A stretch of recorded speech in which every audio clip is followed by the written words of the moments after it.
आप सुन रहे हैं कर्मा कनेक्शन, एक शानदार युवक कर्मा की जादुई लॉकेट और उसके कारनामों की कहानी।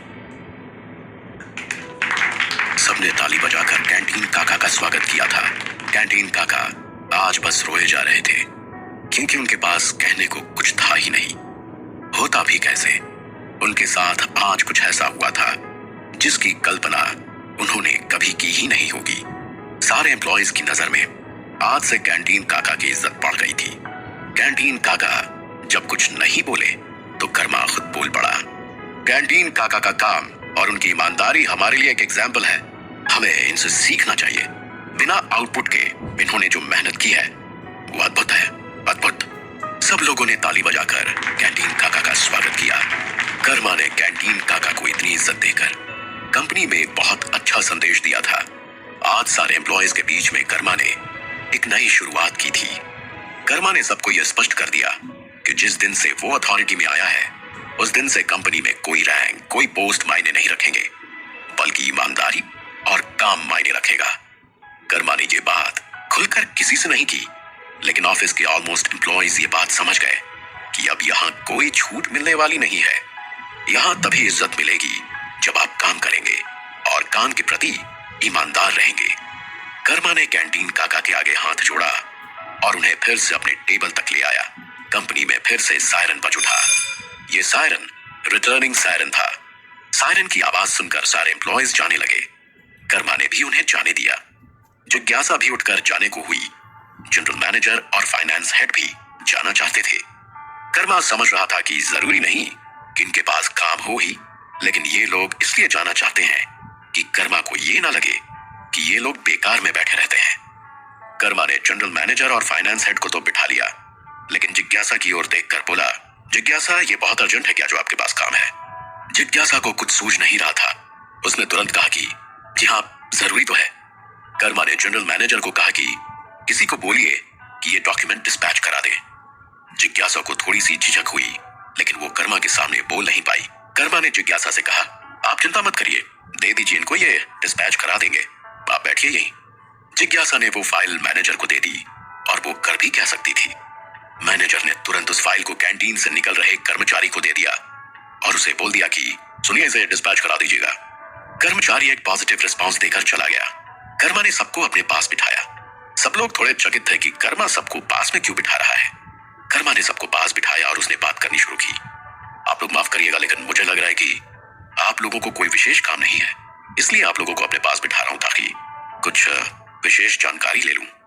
उन तीनों ने स्माइल के साथ कहा कि जी बिल्कुल सर। कर्मा अब श्योर हो गया कि इन लोगों को फिलहाल कोई विशेष काम नहीं है।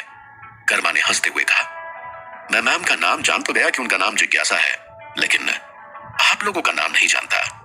एक जैक हुआ करते थे पहले। कर्मा ने जनरल मैनेजर और फाइनेंस हेड की ओर इशारा किया। दोनों एक साथ मुस्कुराए। पहले जनरल मैनेजर बोले, सर मैं रघुराज हूं। कर्मा ने एक स्माइल के साथ उनकी बातों का स्वागत किया। अब बारी थी फाइनेंस हेड की। फाइनेंस हेड ने मुस्कुराते हुए कहा, मैं भगवंत सिंह हूं। कर्मा ने भगवंत को भी एक स्माइल दी, लेकिन कर्मा की स्माइल में एक सवाल भी था। कर्मा ने तुरंत ही दोनों की ओर देखते हुए पूछा, तो फिर ये जैक कौन है? मुझे अभी भी याद है कि वो मुझसे मिलने आए थे मेरे पास। कर्मा की बात सुनकर सामने बैठे तीनों एम्प्लॉयज आपस में मुस्कुराने लगे। कर्मा भी कंफ्यूज था कि ये लोग मुस्कुरा क्यों रहे हैं। कर्मा ने उनसे पूछा, क्यों, क्या हुआ? मैंने कुछ गलत कहा क्या? वो तीनों अब गंभीर हो गए। रघु ने कर्मा से कहा, जैक भगवंत का सहायक था, असिस्टेंट फाइनेंस मैनेजर। कर्मा को इन बातों में इंटरेस्ट आ रहा था। उसने इंटरेस्ट लिया। उसने तुरंत ही उन दोनों से पूछा, था का क्या मतलब है? अब की बार भगवंत बोला, सर था का मतलब है कि वो ऑफिस से निकाला जा चुका है। कर्मा का दिमाग झंझनाया कि ऑफिस में इतने ड्रामे क्यों और कैसे हो जाते हैं, और अगर होते भी हैं तो उन पर एक्शन क्यों नहीं लिया जाता। कर्मा के पास अगला सवाल रेडी था। उसने तुरंत अपने एम्प्लॉइज से पूछा, लेकिन ऐसा क्या हुआ, उसे क्यों निकाला गया? जिज्ञासा ने गहरी सांस ली और बोलना शुरू किया, सर ऑफिस में कुछ दुष्ट लोग थे। मुझे अभी पता चला कि वो लोग निकाल दिए गए, लेकिन वो लोग जब तक थे ना, अपनी संख्या के बल पर वो लोग अपनी बात मनवा लेते थे। तब भी उन्होंने यही किया था। मैक्सिमम वोट्स के साथ उन्होंने हमारे सहायक और असिस्टेंट को निकालने का फैसला किया और सबको निकलवा दिया। कर्मा समझ गया कि जिज्ञासा सोढ़ी एंड गैंग की बात कर रही है। कर्मा के दिमाग में अब जो चल रहा था वो ये था कि सोढ़ी और उसकी टीम जब इतना इतना गंध फैला रहे थे तो उन्हें अब तक भगाया क्यों नहीं गया? कर्मा ने जिज्ञासा से कहा, लेकिन वो लोग ऐसा क्यों कर रहे थे? जिज्ञासा एक ऑनेस्ट एम्प्लॉय थी और वो अपना काम पूरी ईमानदारी से करती थी। उसे एग्जैक्ट रीजन पता था। उसने कर्मा को बताया, सर ऐसा था कि हम लोग शिंदे फैमिली के लिए लॉयल थे, इसलिए वो हम लोगों को हटाना चाहते थे। वो लोग डायरेक्ट तो ये रीजन दे नहीं सकते थे, इसलिए असिस्टेंस को हटाकर वो लोग हमें कमजोर करना चाहते थे ताकि फिर वो हमारी कमजोरी का बहाना देकर हमें ऑफिस से निकाल सके। कर्मा को अब सारी चीजें समझ में आ गई कि ये लोग कहना क्या चाहते हैं और वो लोग करना क्या चाहते थे। कर्मा समझ गया कि उन लोगों की कोशिश तो यही थी कि शिंदे फैमिली के सारे लॉयल लोगों को कमजोर करके उन्हें ऑफिस से निकाल दिया जाए। उनकी जगह पर वो लोग अपने लोगों को लेकर आए और फिर वो अपने मन मुताबिक कंपनी में लूट खसोट मचाए। फिर एक दिन ऐसा आ ही जाएगा जिस दिन वो कंपनी को हड़प लेंगे। कर्मा मन ही मन उनको गालियां देने लगा। वो अब श्योर हो गया कि उसने बिल्कुल सही किया है उन लोगों को लात मारकर।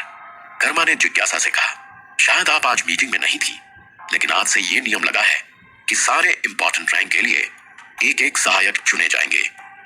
जिज्ञासा ने हाँ में सिर हिलाया कि उसे पता चला है। बाकी रघुराज और भगवंत ने भी सिर हिलाया, जैसे कि वो कर्मा की इस बात का समर्थन कर रहे हों। कर्मा ने तीनों से पूछा, तो अभी आप लोगों को कितने नए लोगों की जरूरत है? जिज्ञासा, भगवंत और रघु ने एक दूसरे को देखा, कुछ इशारों में बात की और फिर भगवंत बोला, सर 7 लोगों को निकलवाया था उन लोगों ने। अगर 7 सिलेक्शन हो गए तो फिर कंपनी परफेक्ट हो जाएगी। वैसे आप लोग देख लीजिए सर, जैसा आपको ठीक लगे। कर्मा ने सिर हिलाया। उसने बातों को दिमाग में नोट कर लिया। उसने जनरल मैनेजर रघुराज से कहा, मिस्टर रघु, आपको कई सारी छूटें दी गई हैं, आप उसका इस्तेमाल करिए और रिक्वायर्ड जगहों पर लोगों को लगाइए। रघु ने हाँ में सिर हिलाकर कर्मा को श्योर किया कि जल्दी ही खाली जगहें भर दी जाएंगी। फिर कर्मा ने ऑफिस के कई सारे मुद्दों पर उन तीनों के साथ बातचीत की। कर्मा को बहुत सारी जानकारी मिली। कई जगह कर्मा ने भी उन तीनों को कुछ जानकारी दी। कर्मा को आज पता चल रहा था कि इस ऑफिस में कितनी सारी गुंजाइशें हैं और उन्हें ठीक नहीं करने पर ये सारी समस्याएं नासूर बन जाती। कर्मा ने ठान लिया कि इन सारी समस्याओं को दूर करके ही रहना है। कर्मा पहले से भी यही सोचता था, लेकिन आज अपने तीनों एम्प्लॉयज को सुनने के बाद कर्मा को यकीन हो गया कि शिंदे फैमिली वाकई बहुत अकेली है और हर जगह दुश्मनों से घिरी हुई है। कर्मा के दिमाग में बहुत सारी बातें चलने लगी। कर्मा आज खुश था कि उसने इन लोगों से बात करके बहुत सारी जानकारी इकट्ठा कर ली है। बहुत सीरियस बातें हो गई थी। कर्मा अब माहौल को हल्का करना चाहता था। उसने रघुराज से कहा, बढ़िया है, हम इन टॉपिक्स पर बात करते रहेंगे, इन्हें सुधारने की कोशिश करते रहेंगे, लेकिन फिलहाल मुझे ये बताइए कि अपनी कंपनी के हाथ में कितनी जमीन है? रघु ने कर्मा की बात सुनते ही जिज्ञासा की ओर देखा और कर्मा से कहा, सर ये सब तो इनको पता होगा। कर्मा ने जिज्ञासा की ओर देखा और उससे पूछ बैठा कि अच्छा, मैं आपसे पूछना ही भूल गया, आपकी रैंक क्या है? जिज्ञासा ने मुस्कुराते हुए कहा, अब सर मैं यहां सचिव हूं। जिज्ञासा की बात सुनकर कर्मा मुस्कुराया और सोचने लगा कि वो भी कितना बेवकूफ आदमी है, बिना रैंक पोस्ट जाने कितनी बातें कर ली जिज्ञासा से उसने। कर्मा ने फिर से जिज्ञासा से पूछा कि तो बताइए जिज्ञासा मैम, कितनी जमीनें हैं जो ग्रुप की हैं? जिज्ञासा कर्मा की बातों पर थोड़ा सीरियस हो गई। उसने कर्मा को बताना शुरू किया, सर वैसे तो कई शहरों में कंपनी की जमीनें हैं, लेकिन दिल्ली के आसपास नोएडा, गुड़गांव और शिंदे मैंशन की और भी जमीनें हैं। मुझे एग्जैक्ट लोकेशन का कोई आइडिया नहीं है सर, आप कहिएगा तो मैं आपको लिस्ट दे दूंगी। कर्मा ने हाँ में सिर हिलाया कि हाँ उसे लिस्ट की जरूरत है। कर्मा के एक्सप्रेशन को समझते हुए जिज्ञासा ने कहा, ओके सर। तभी कर्मा को कोई ईमेल आया। कर्मा फोन देखने लगा। कर्मा को व्यस्त देखकर तीनों आपस में बातें करने लगे। कर्मा ने मेल देखा, वो उसके एग्जाम के रिजल्ट से रिलेटेड एक मेल था। कर्मा ने मेल देख लिया। तीनों एम्प्लॉयज आपस में किसी बात पर डिस्कस कर रहे थे। कर्मा के मन में चल रहा था कि आखिर उसके पास ग्रुप का इतना शेयर है, वो अब वाइस प्रेसिडेंट भी बन चुका है, श्रुति के साथ हस्बैंड वाइफ की तरह रहने लगा है, अब कंपनी भी उसे ही संभालनी है और शेयर खरीदने के बाद भी उसके पास अकाउंट में करोड़ों रुपए हैं। तो क्यों ना वो ग्रुप के किसी जमीन पर एक खुद का मैंशन बनवाए जिसमें वो अपने माता पिता को रखे, श्रुति को रखे। क्योंकि शादी के बाद कर्मा चाहता था कि श्रुति को अपने घर में ही रखे। कर्मा शिंदे मैंशन को भी अपना घर ही समझता था और ये भी जानता था कि एक दिन शिंदे मैंशन को भी उसे ही संभालना है, लेकिन वो अपनी वाइफ और पेरेंट के लिए कुछ करना चाहता था। उसे पता था कि मैडम शिंदे या फिर दादाजी कभी ऐसी बात नहीं कहेंगे, लेकिन दुनिया वाले जरूर कह देंगे कि कर्मा अपनी वाइफ के मायके वाले घर में रहता है और वैसे भी उसने अभी तक अपने पेरेंट के लिए कुछ खास नहीं किया था। यही कारण था कि कर्मा जिज्ञासा से पूछ रहा था कि ग्रुप की जमीन कहां कहां है।